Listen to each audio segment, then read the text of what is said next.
Congress party, Telugu Desam party కాదు. ఆంధ్రప్రదేశ్ ప్రజలకు కూడా ఒక ఆందోళన ఉంటుంది. ఈ పార్టీల కొట్లాట కారణంగా, పార్టీల మధ్య వెండెట్ట పాలిటిక్స్ కారణంగా కంపెనీస్ రాకుండా పోతున్నాయేమో, ఆంధ్రప్రదేశ్లో ఒక హెల్దీ అట్మాస్ఫియర్ లేకుండా పోతుందేమో, అటువంటి ఆందోళన అయితే ఉంటుంది కదా. దాన్ని క్లియర్ చేయాల్సిన బాధ్యత, అడ్రస్ చేయాల్సిన బాధ్యత పొలిటికల్ పార్టీస్. ఖచ్చితంగా దాన్ని అస్యూజ్ చేయాల్సిన బాధ్యత పొలిటికల్ పార్టీస్. మీరు అవునన్నా కాదన్నా ఇక్కడ 2 major political parties, YSRCP, Telugu Desam party. వేరే పార్టీలన్నీ ఉండొచ్చు, డెమోక్రసీలో పార్ట్గా ఉండొచ్చు, కానీ ఓ డెసిషన్ తీసుకోగలిగి మళ్ళీ ప్రభుత్వంలోకి రాగలిగినటువంటి ఈ 2 పార్టీలు, దాంట్లో డౌట్ లేదు. దాంట్లో మాకు సంబంధించినంతవరకు క్లారిటీ ఉందని ఎట్లా చెప్పగలుగుతున్నాం అంటే, జగన్మోహన్ రెడ్డి గారికి సంబంధించినంతవరకు వైఎస్ఆర్సీపీ ఏం చెప్తుందో దాన్ని డెలివరీ చేయడానికి మాకున్నంత వెసులుబాటు చంద్రబాబు నాయుడు గారికి ఉండదు. ఎందుకు ఉండదంటే, ఆయన ఎప్పుడూ ప్రిజనర్ ఆఫ్ సంథింగ్. తనకు సంబంధించినంతవరకు తన చుట్టూ ఉండే వాళ్ళ చేతిలో కావచ్చు, డిఫరెంట్ పార్టీస్తో పెట్టుకొని డిపెండ్ అయ్యి రావడం వల్ల కావచ్చు, జవాబుదారీతనంలో ఆయన తప్పించుకోవడానికి చేయక తప్పని పరిస్థితి కూడా ఉంటుంది. ఎందుకంటే తన అందరి మీద డిపెండ్ అయి ఉంటాడు కాబట్టి. తను మిగిలిన సెక్షన్ కొంతమంది వెస్టెడ్ ఇంట్రెస్ట్ తయారు చేసి ప్రొజెక్ట్ చేసిన లీడర్ కాబట్టి. వేరే ఇక్కడ ఇది జగన్మోహన్ రెడ్డి గారికి సంబంధించినంతవరకు తను పెట్టిన పార్టీ. ఆ పార్టీ ఎక్కడ ఎంటర్ అయినా తన డెసిషన్ ఏదో, తన నిర్ణయాలు ఏదో, తన విధానాలేవో స్పష్టంగా చెప్పి జవాబుదారీతనంతో ఇంప్లిమెంట్ చేయగలిగిన పొజిషన్లో ఆయన ఉన్నారు. ఎందుకంటే తను పెట్టుకోలేదు కాబట్టి ఇంతవరకు. ఈ 2 ఒకటి. సెకండ్ థింగ్, మీరు చంద్రబాబు నాయుడు గారు మాట్లాడే మాటలు ఏవి చూసినా, ఎక్కడ చూసినా ఆయన జగన్మోహన్ రెడ్డి గారు ఏది కాదో ఆ పిక్చర్ ప్రొజెక్ట్ చేసి ఇదిగో ఇది జగన్మోహన్ రెడ్డి అని చూపించి నమ్మించే ప్రయత్నం చేస్తున్నారు. చాలాసార్లు సక్సెస్ కూడా అవుతుంటారు, ఆయనకున్న మీడియా పవర్ వల్ల కావచ్చు, దాని మీదే ఆయన ఫోకస్ పెట్టడం వల్ల. కానీ నేనంటున్నది రియాలిటీలో మీరు చూడండి అని అడుగుతున్నా. Is it not misinformation? వాళ్ళు చెప్తున్నది మేము పవర్లో ఉన్నప్పుడు ఏ ఇండస్ట్రీస్ వెళ్ళాయి మళ్ళీ అడుగుతున్నా. ఇదిగో 1, 2, 3, 4,000 crore, 2,000 crore, 3,000 crore worth industries పోయినాయి. చెప్పమనండి ఒకటి. ఏవి రానివి ఏవి చెప్పండి. మేము అసలు మేజర్ ఫర్దర్ ఇండస్ట్రియల్ గ్రోత్కు డ్రైవర్ లాగా పనిచేసే పోర్ట్లు తీసుకొచ్చి పోర్ట్ బేస్డ్ ఎకానమీకి వేసింది. నాట్ ఓ సింగిల్ ఇండస్ట్రీ కాదు, ఇలాంటి ఇండస్ట్రీస్ 100 రావడానికి అవకాశం ఉంది ఆ జోన్ డెవలప్ అయితే. ఊసి గుజరాత్లో జరుగుతున్నది చూస్తున్నాం. సో మనకు ఆ స్కోప్ ఉంది. సౌత్లో ఇలాంటి ఇంత ఫ్రీ ఇదిగా ఉండేది ఎక్కడా లేదు, కన్వీనియంట్గా. సో ఇది పెట్టింది ఇంత బ్రహ్మాండమైన ఫౌండేషన్ వేస్తే how can you ignore it? And ఇంకో పక్క పోయింది ఏదంటే ఒక ఇండస్ట్రీ పేరు చెప్పరు. ఇండస్ట్రియల్ రానివ్వరు, మళ్ళీ జగన్ వస్తే రానివ్వరు, సమాధి చేయండి, మళ్ళీ జగన్ వస్తే రానివ్వరు, సమాధి. నువ్వేం చేస్తావో చెప్పవే అంటే, నువ్వు ఈ 5 ఏళ్లలో ఏం చేయాలనుకుంటున్నావు? ఎన్ని ఇండస్ట్రీస్ ఫౌండేషన్ వేశారు ఇప్పటివరకు?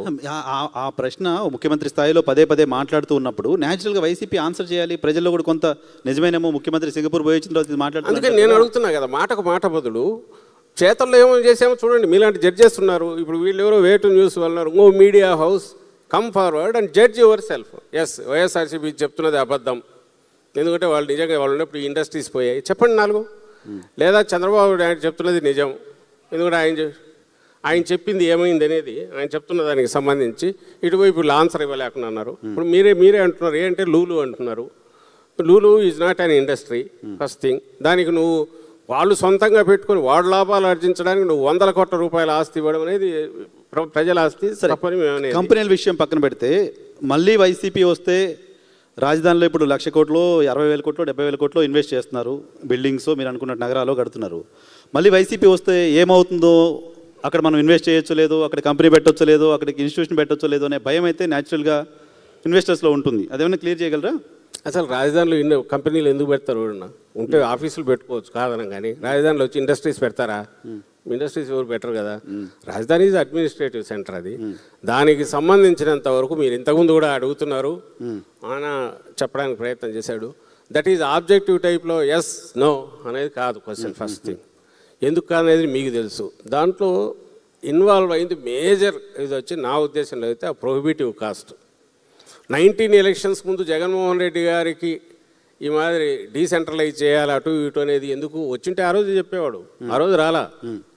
ఆ రోజు కూడా మీరు గమనిస్తే అసెంబ్లీలో హైదరాబాద్లో ఉన్నప్పుడు అనుకుంటా, అక్కడ జరిగిన అసెంబ్లీలోనే క్వశ్చన్ వచ్చినప్పుడు 30,000 ఎకరాలు 50,000 ఎకరాలు అంటే 50 ఎక్కువ ఎకరేజ్ ఉంటే ఎప్పుడు ఫ్లెక్సిబుల్గా ఉంటుంది. బట్ అది గవర్నమెంట్ ల్యాండ్ అయితే బెటరు, ఎందుకంటే కాస్ట్ ఉండదు, మీ మిగిలిన ఇన్వెస్ట్మెంట్లోని మీ వెసులుబాటు ఉంటుంది మీకు. ఇంకా ఎవరన్నా వస్తే వాళ్ళకి ఇచ్చిన దాంట్లో రిటర్న్ మరీ అమౌంట్ మనకు ఇన్కమ్ కూడా వస్తుంది, రెవెన్యూ జనరేట్ అవుతుంది అని ఆ రోజు సజెస్ట్ ఓపెన్గా చేశాడు. వచ్చేటప్పుడు అందుకోసమే ఈడ ఇల్లు కట్టుకున్నారు. మీరనే తాడేపల్లి ప్యాలెస్ అంటారు కదా, ఇప్పుడు చంద్రబాబు నాయుడు కట్టేదంతా వస్తే మీరంటే మీరు అడుగుతున్నారు కాబట్టి అందరూ ఉన్నారు కాబట్టి ఎవరైతే క్వశ్చన్ రైజ్ చేస్తారో వాళ్ళకి చెప్తున్నా. అది ఎందుకు కట్టుకున్నాడు ఆయన? కట్టుకున్నాడు, నేను దానికి చెప్పలేదు, కట్టుకున్నారు. అలాంటి వ్యక్తికి తరువాత ఎందుకు వచ్చిందంటే, ఇంతకుముందు మా ఫైనాన్స్ మినిస్టర్, అప్పుడు ఫైనాన్స్ మినిస్టర్ చెప్పినట్టు చూస్తుంటే అది అర్థం కాలేదు. పునాదులు వేస్తే ఎక్కడికి పోతుందో తెలియట్లా, ఎంత తప్పు అవుతుందో తెలియదు. ఆయన మాటల్లోనే చంద్రబాబు నాయుడు గారే 1,00,000 కోట్లు ఓన్లీ ఇన్ఫ్రాస్ట్రక్చర్కి అవుతుంది డెవలప్ చేయడానికి అన్నారు అప్పట్లో. State can it bear it, అది భరించగలదా? సెకండ్ థింగ్, దాన్ని పెంచుకుంటూ పోతే 3,00,000 కోట్లు 4,00,000 కోట్లు పోతే అప్పు ఎట్లా తీర్చాలి, ఇవన్నీ ఆలోచించాలిగా. సో అప్పుడు లేదు, తర్వాత వచ్చింది డీసెంట్రలైజ్ చేయాలనే ఆలోచన. ఇప్పుడు ఆలోచన అట్లే ఉందా, మళ్ళీ ఏమైనా మారుతుందా? ఇప్పుడు దీనికి సంబంధించి ఇప్పుడు కూడా మా భయం అదే. ఆయన కళలు కంటున్నంతకాలం ప్రాబ్లంలా, ఐకానిక్ టవర్స్ అనుకోవచ్చు, లేదా సముద్రంలో నీళ్ళ లోపల అదేదో వాటిని దీనికి హైపర్ లూప్ ఏదో అదే అనుకోవచ్చు, ఒలింపిక్స్ కండక్ట్ చేయడానికి అనుకోవచ్చు. మీ పార్టీ లైన్ నేను కాస్ట్ కాకుండా సెంటర్ నుంచి గ్రాంట్స్ తీసుకురాగలిగి ఆయన అద్భుతమైన నగరాలు ఎన్ని కట్టుకున్నా పర్లేదు. లేని పక్షంలో ముందు అడ్మినిస్ట్రేషన్కి అవసరమైన ఏ ఉన్నాయో వాటిని పెట్టుకొని నడుపుతుంటే, ఆ తర్వాత మాకు అడిషనల్ ఖర్చు కానప్పుడు జగన్మోహన్ రెడ్డి గారు వేరే ఆలోచనలు, ఆయనకు అప్పుడు వచ్చేవి కాదు, ఇప్పుడు రావు. అందుకోసమే మీరు గమనించుంటారు, ఆయన మొన్న కూడా ఈ మధ్య అయింది, మీకు అంత ఇదిగా ఉంటే విజయవాడ గుంటూరు మధ్య బ్రహ్మాండంగా ఉంది. సో అది వైసీపీ విధానమా? ఏది? విజయవాడ గుంటూరు మధ్యలో ఒక 500 ఎకరాలు తీసుకొని బిల్డింగ్స్, ఇదంతా డెవలప్ అవుతుంది మొత్తం. కానీ ఇప్పుడు చెప్తున్న టవర్స్ వాటికి సంబంధించి ఇప్పటికే 1,00,000 కోట్లు అప్పు చేశారు ఆయన, ఇంకో 1,00,000 కోట్లు చేస్తున్నారు. 1,00,000 కోట్లు అంటే నాకు తెలిసి సంవత్సరానికి 6,000 కోట్లన్నా ఇంట్రెస్ట్, 6,000-7,000 కోట్లన్నా ఇంట్రెస్ట్ అవుతుంది. అసలు ఎప్పుడు ఎట్లా తీరుస్తారు? ఇప్పుడు మన ఓన్ స్టేట్ ఓన్ రెవెన్యూస్ ఎంత ఉన్నాయి? ఈ అప్పులు తీర్చేది ఎట్లంటే భూములు అమ్ముతారంటారు. ఆ భూములు 20 కోట్లకు అన్ని వేల ఎకరాలు, 20 కోట్ల ఎకరం పెడితే అందరూ కొనేవాళ్ళు ఎవరైనా వస్తారా? ఇది ప్రాక్టికలీ పాసిబుల్. అప్పు అయితే మిగులుతుంది. సరే, పార్టీలు మారినప్పుడల్లా విధానాలు మారకూడదు. స్టేట్ యూనిట్గా వెళ్ళాలి. స్టేట్ యూనిట్గా ఒక అష్యూరెన్స్ ఇవ్వాలి ఎవరికైనా. మనం చాలా సందర్భాల్లో మాట్లాడుతుంటాం, తమిళనాడు వాళ్ళు ఏ పార్టీ మారినా స్టేట్ ఇంట్రెస్ట్కి వచ్చేసరికి అందరూ కలిసి పనిచేస్తారని. ఎందుకు ఆంధ్రప్రదేశ్ విషయంలో అలా చేయలేకపోతున్నాం? ఆలోచన ఉందా వైఎస్ఆర్ కాంగ్రెస్ పార్టీకి అటువంటి ఆలోచన? సరే, మీరే కావచ్చు, వాళ్ళు కావచ్చు, ఎవరైనా స్టేట్ ఇంట్రెస్ట్ ఇష్యూ. మాది ఖర్చు జగన్మోహన్ రెడ్డి గారు డీసెంట్రలైజ్ చేసినప్పుడు అందులో అమరావతి కూడా ఉంది. అమరావతిని ఎక్స్క్లూడ్ చేసి లేదా ఈ ప్రాంతాన్ని ఎక్స్క్లూడ్ చేసి ఎక్కడికో తీసుకుపోతానలా. That is also integral part of decentralization. ఏమో ఇది మన స్టేట్ కాదా? వైజాగ్ మన స్టేట్ కాదా? కర్నూలు మన స్టేట్ కాదా? ముఖ్యమంత్రి అనే వ్యక్తి మొత్తంగా ఆలోచించాలనా లేక ఒక పాయింట్ ఆలోచించాలనా? మా విధానంలో జగన్మోహన్ రెడ్డి గారు మీరు ఎప్పుడు తప్పు పట్టాలి? ఇక్కడ నుంచి తీసుకెళ్ళి మొత్తం నేను ఎక్కడో పెడతానంటే తప్పనాలి. 3 ఉంటాయి, 3 ఈక్వల్ ఇది ఇస్తాము, డీసెంట్రలైజ్ చేస్తాం, కాస్ట్ తగ్గుతుంది. అదైతే ఆర్గానిక్ గ్రోత్ ఆల్రెడీ ఉంది. ఏది? వైజాగ్. ఇక్కడైతే ఇప్పుడు మొత్తం 1,00,000 కోట్లు పెట్టాలి కాబట్టి వీ కెన్ కంటిన్యూ దేర్ అనుకున్నారు. కాలేదు, ఈరోజు వచ్చింది, ఇప్పుడైనా చేయమని ఏమంటున్నారు? ఇప్పుడు మళ్ళీ మీరు ఈ 10 years రాజధాని కంప్లీట్ అవుతే మీరు దాన్ని మార్చేది ఉండదు. రాజధాని ఉంది కదా, ఇప్పుడు సెక్రటేరియట్ ఉంది. అసలు కొత్తవి కట్టకపోతే సరిపోతుంది. ఆయన ఉన్న దాంట్లో నడుపుకుంటే కట్టకుండా రన్ అవుతుంది కదా, రన్ అయింది కదా 5 years. సో కాబట్టి కొత్తగా అవసరం లేదు అంటారు. సో ఒక అట్రాక్టివ్ క్యాపిటల్ ఏదో ఉండాలి కదా. హైదరాబాద్ తెలంగాణ కదా, చెన్నై తమిళనాడుకి అనుకుంటున్నాం, బెంగళూరు, ఇప్పుడు మనకేంటి? అమరావతి ఉంది కదా మనకు. అమరావతి ఉంది. అమరావతి నుంచే జగన్మోహన్ రెడ్డి ఎక్కడి నుంచి రూల్ చేశారు? వీళ్ళంతా ఎక్కడ కూర్చున్నారు? గవర్నమెంట్ ఎక్కడి నుంచి నడిచింది? అక్కడ నుంచే కదా. మీరు అక్కడ నుంచి లేచి వెళ్ళి వైజాగ్ వాళ్ళు ఇచ్చి కాపురం పెడతాను, వైజాగ్లో నెక్స్ట్ మంత్ వస్తాను ముఖ్యమంత్రి గారు మాట్లాడేవాళ్ళు కదా అప్పుడు జగన్మోహన్ రెడ్డి గారు.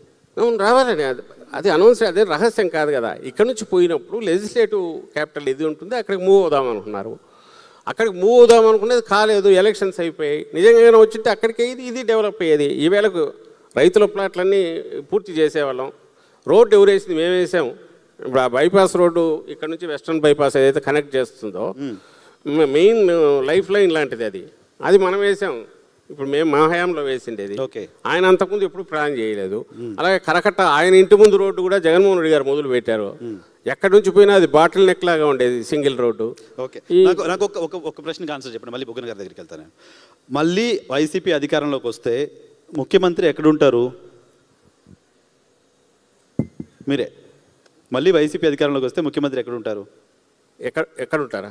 ఇక్కడే ఉంటారు, తాడేపల్లి, హైదరాబాద్, మన అమరావతిలోనే ఉంటారు. విశాఖపట్నం వెళ్ళరు.